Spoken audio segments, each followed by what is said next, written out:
پیغام جنجالی مادر تتلو و ادعای عجیبش تا وطن فروشی بیشرفانه علی کریمی و ماجرای فروش لوازم خانه امیر تتلو. سلام به همه شما همراهان عزیز کانال حواشی جنجالی. توی این ویدیو قراره بریم سراغ اتفاقاتی که قراره برای امیر تتلو و خونه و زندگیش تو ترکیه بیفته و اتفاق دردناکی که باعث شد علی کریمی نمک روی زخم مردم ایران بسازه. حتما تا آخر این ویدیو همراه ما باشید و با لایکاتون از ما حمایت کنید. آقا مادر امیر تتلو دیروز اومد و توی اینستاگرامش یک استوری جالب و جنجالی منتشر کرد. توی استوریش نوشت: سلام و درود به بهترین ها که شما هستید. در دایرکت هاتون پیام دادید که خبر از سلطان میخواهید. سلطان قفسش رو شکست و اعتماد کرد به هوشمندی حاکم بر جهان هستی. اون پسر عشق است. بهش اعتماد کنید و به خواستش احترام بذارید. نظاره‌گر خواهید بود که تمام هیترها و افراد شیطان صفت چطوری به جان هم خواهند افتاد و به فنا خواهند رفت. پس آرام باشید. دوره بزندر رو تمام شده، چون عصر بیداری و عشقه. اگه دوست سلطان هستی، پیجتو از عکس‌ها و ویدیوهای منفی پاک کن. شاعر تتلو میگه پرده ها رو بکش کنار، بذار نور بیاد تو، یه شیرینی مهمونم کن. ازم معذرت بخوا، بذار آروم باشم و سر برا، من به خیال بره ها. نگرانی یعنی در فاز منفی بودن. پس سلطان هر جا که هست اونجا گلستانه. افرادی با دوستی واقعی در اطرافش هستند و دلسوز و راهنما و هدایتگر. فعلا در این پیج تا سلطان خودش بیاد. متاسفم، دوستت دارم، سپاسگزارم، لطفا مرا ببخش. هرچند خط آخر صحبت‌های مادر تتلو رو هیچ کس نتونست بفهمه، شاید کدگذاری شده، ولی کاری نداره. به هر حال این صحبت‌های مادر تتلو بود که حالا مادر تتلو رو خیلی به خاطر این سبک استوری و این صحبت‌ها مسخره میکنن که میگن آقا مامان تتلو هم این خود تتلو توهمی شد و کلی اتفاق دیگه که ما حالا بهش کاری نداریم و این خبری بود که مادر تتلو داد. اما در کنار اون رفیق فابریک امیر تتلو یعنی سعید گنجی اومده و درباره سرنوشت خونه تتلو و حالا مال اموالی که تتلو تو ترکیه داره صحبت‌هایی کرده که با هم صحبتاشو میشنویم.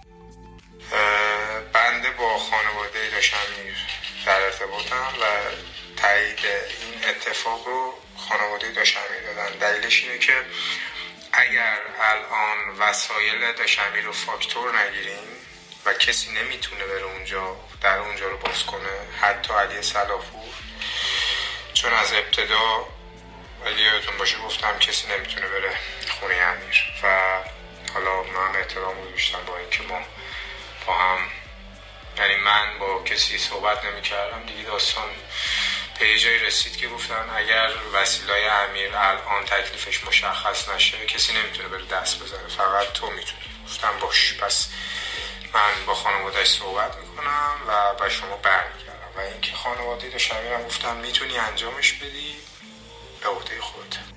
و اینکه الان یه سری وسیله هستش که مخصوص خود داشمیره، یعنی وسیله‌های شخصیشه، لباساشه، کتونیاشه، یه سری لوازم داره اونجا، لوازماشه، میکروفوناشه، تلویزیوناشه. اینا رو باید فاکتور بگیریم و اینا از من خواهش کردن که شما که گفتی کسی نمیتونه در این خونه رو واکنه، خودت حداقل بیا فاکتور بگیر ببین چه وسیله‌ای هستش که بفرستی واسه خانواده‌اش. ما هم گفتیم چشم.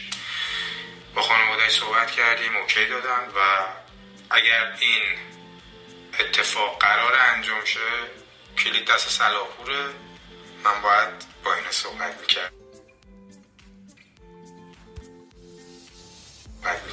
نمیشد که و حالا قرار شد بریم اونجا کار رو انجام بدیم و هر مبلغی که دست خانواده داشمیر رو میگیره، یعنی مبلغ برای خود امیره، اونو صرف کارهایی میکنه خود امیر که بعداً خودش میدونه چی کار میخواد بکنه و چی کار نمیخواد بکنه. منظور این که آدم وقتی که یه کاری میکنه باید شفاف سازی کنه. من اینجا به کسی نه جواب پس میدم نه قراره به کسی جواب پس بدم. دارم من وقتم میزنم. وقت چیز خیلی گرانبهاست و اینم به عشق رفیقم، نه منتیه نه چیزی. فقط خواستم بهتون بگم که همون اولش که همه چی رو بوده الان هم همون جوری روه، تا آخرش هم روه و من از امیر دیوا و علی صلاح‌پور خواهش کردم که همه جوره همه چی رو باشه که مردم ببینن و متوجه بشن که هیچ چیزی بالا پایین نشده، به خاطر اینکه امیر کلی طرفدار داره و این طرفدارها از ابتدا تو قضیه بودن. حالا بعد از این صحبت‌های سعید گنجی و بخوایم از اینکه صحبت‌های سعید گنجی رو شنیدیم و بخوایم از قضیه تتلو اتفاقاتی که براش افتاده خارج شیم، باید بریم سراغ علی کریمی، کسی که بعد از انفجار کرمان اومد توی توییترش یک توییتی منتشر کرد که واقعا برای خیلی از مردم ایران دردناک بود، که واکنش کلی از اصحاب رسانه و افراد دیگر رو به همراه داشته، به طوری بوده که مهران قفوریان و کلی از سلبریتی ها به این توییت علی کریمی واکنش نشون دادن و حمله سختی به اون کردن. علی کریمی توی توییترش اومد نوشت برای شربت و غذای نظری اومده بودن، ببینید چی نصیبشون شد، با خنده و چند تا هشتگ مثل مفتخور، انتقام سخت از مردم و چندین تا هشتگ دردناک زد که واکنش جنجالی مجری‌های صدا و سیما و سلبریتی ها رو داشت که با هم یکی از اونها رو میشنویم.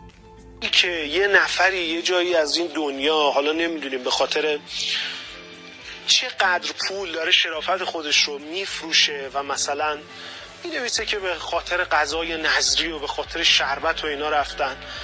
باشه، اصلا به خاطر غذا نظری رفته بودن، به خاطر شربت که تو میگی رفته بودن، ولی تو چقدر بیشرفی که جایی که بیای همراهی بکنی با خانواده های اینها، با داغدار بودن کودکان و زنان و آدم های بیگناهی که به تیر و خنجر از پشت دشمن گرفتار شدن، میای طعنه و کنایه میزنی. اونا برای نظری اصلا قبول، هر چی که شما میگی، اصلا صندلی جلو، همه چی برای شما، هر چی که شما میگی قبوله. ولی من سوالم اینه که شما شرافت تو چقدر فروختی که به این راحتی طعنه و کنایه میزنی به داغدار شدن ایران عزیز ما برای بیشتر از 100 عزیزی که واقعا بیگناه به شهادت رسیدن و جان خودشون رو از دست دادن. خب این بود از صحبت‌های اصحاب رسانه و حالا علی کریمی هم به خیلی از این اتفاقات واکنش نشون داده که بهتره زیاد بهش نپردازیم چون داغ خیلی‌ها رو بیشتر می‌کنه.